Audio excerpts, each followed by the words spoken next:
Bismillahirrahmanirrahim. Assalamualaikum warahmatullahi wabarakatuh. Kembali lagi bersama saya Fitriani. Pada video pembelajaran kali ini akan dipelajari mengenai ideal.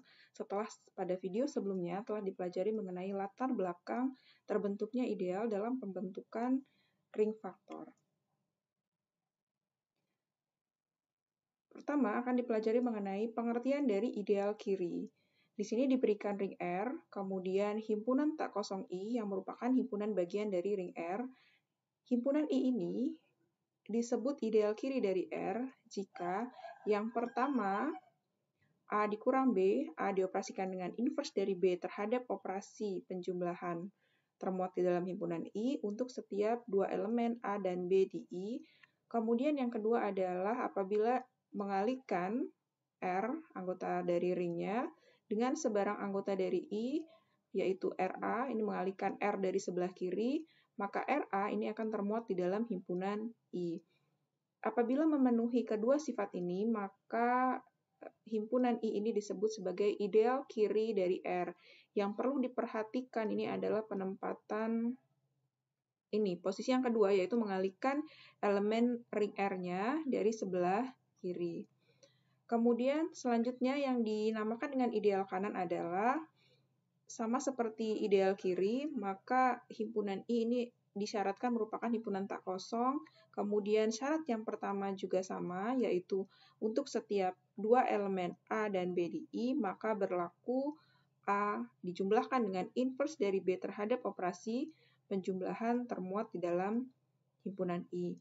Yang membedakan adalah pada saat syarat yang kedua ini, apabila pada ideal kiri yang dioperasikan, jadi R dikalikan dari kiri dengan A, sedangkan pada ideal kanan disyaratkan A dikali R dikalikan dari kanan, termuat di dalam himpunan I untuk setiap A elemen I dan R elemen R. Apabila ideal tadi merupakan ideal kiri sekaligus merupakan ideal kanan, maka himpunan tak kosong I ini disebut sebagai ideal, atau ada juga yang menyebutnya sebagai ideal dua sisi dari ring R. Jadi syaratnya I merupakan ideal adalah I merupakan ideal kiri sekaligus merupakan ideal kanan dari ring R. Selanjutnya ada beberapa sifat-sifat mengenai ideal. Yang pertama, dari definisi dapat terlihat bahwa jika I merupakan ideal kiri maupun ideal kanan dari R, maka I merupakan subring R karena syarat-syaratnya terpenuhi. Kemudian, apabila R merupakan ring komutatif, maka setiap ideal kiri dari R merupakan ideal kanan. Demikian juga sebaliknya, setiap ideal kanan dari R merupakan ideal kiri dari R. Oleh sebab itu, kita memperoleh sifat sebagai berikut. Jika R ring komutatif, maka semua ideal kiri maupun ideal kanannya merupakan ideal dari R. Nah, ini dapat diperhatikan pada gambar berikut.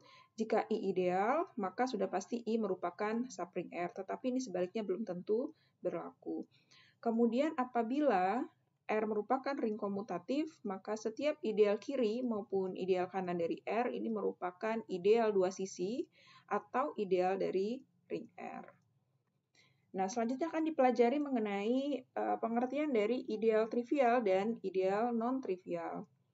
Diberikan ring R, kemudian setiap ring R ini pasti mempunyai elemen identitas terhadap operasi penjumlahan yang kita notasikan sebagai 0, dan himpunan yang hanya terdiri atas 0 tadi, ini merupakan ideal dari R. Demikian juga ring R merupakan ideal dari dirinya sendiri.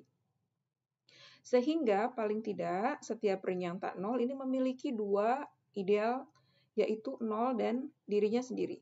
Kedua ideal ini dinamakan ideal trivial. Sedangkan ideal yang lainnya ini disebut sebagai ideal non-trivial. Kemudian diberikan contoh untuk ideal ini, misalkan ini diberikan ringnya adalah himpunan bilangan bulat, bersama dengan operasi penjumlahan dan perkalian bilangan merupakan ring. Kemudian misalkan I ini adalah himpunan yang diperoleh dari mengalihkan N ini adalah suatu bilangan bulat dengan setiap anggota dari ring Z.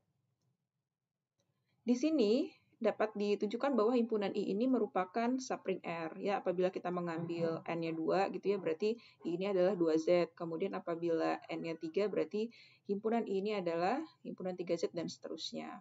Dapat ditunjukkan bahwa I merupakan subring R. Untuk syarat-syarat subring ini dapat dilihat pada video sebelumnya.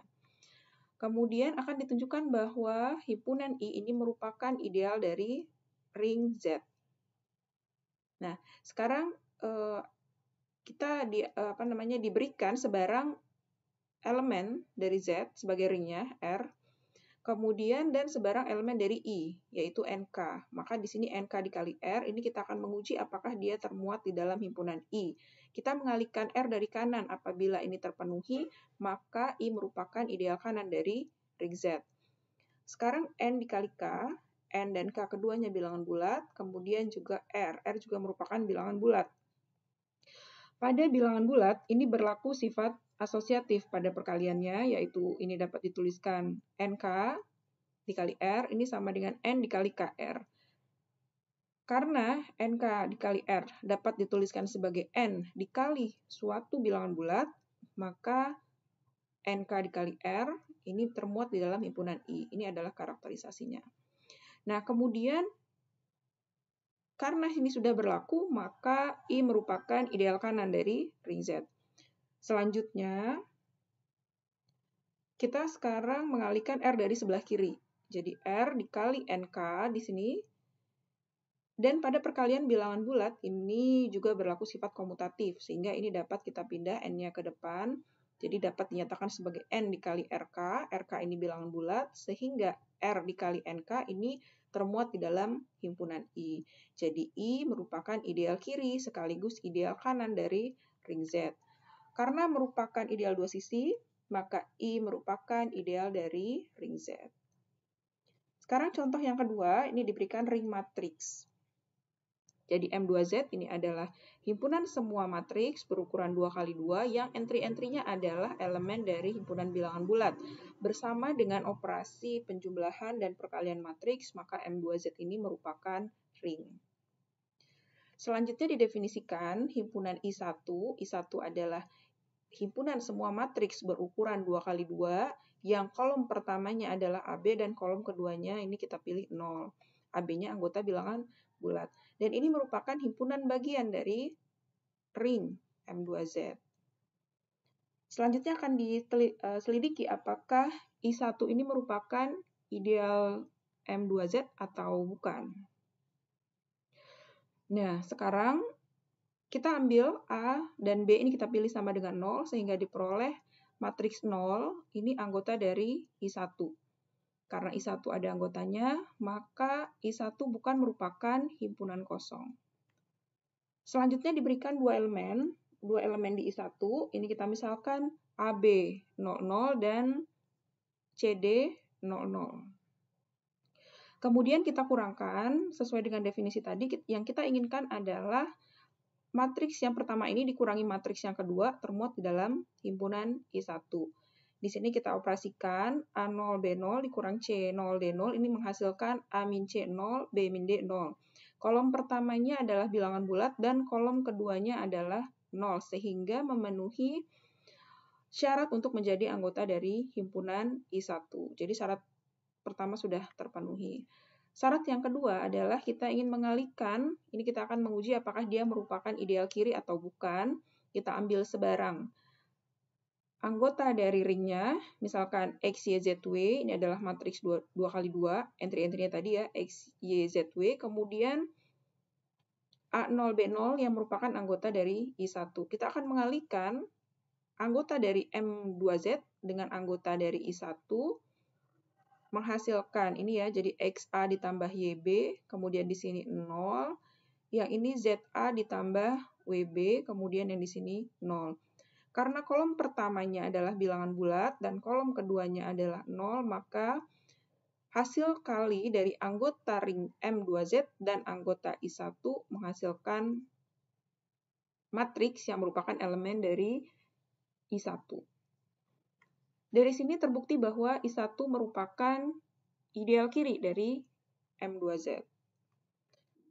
Selanjutnya, untuk melihat apakah dia merupakan ideal kanan atau bukan, ini kita pilih 1100 anggota I1, kemudian kita mengalihkan dengan sebarang anggota dari M2Z, ini kita pilih 0100.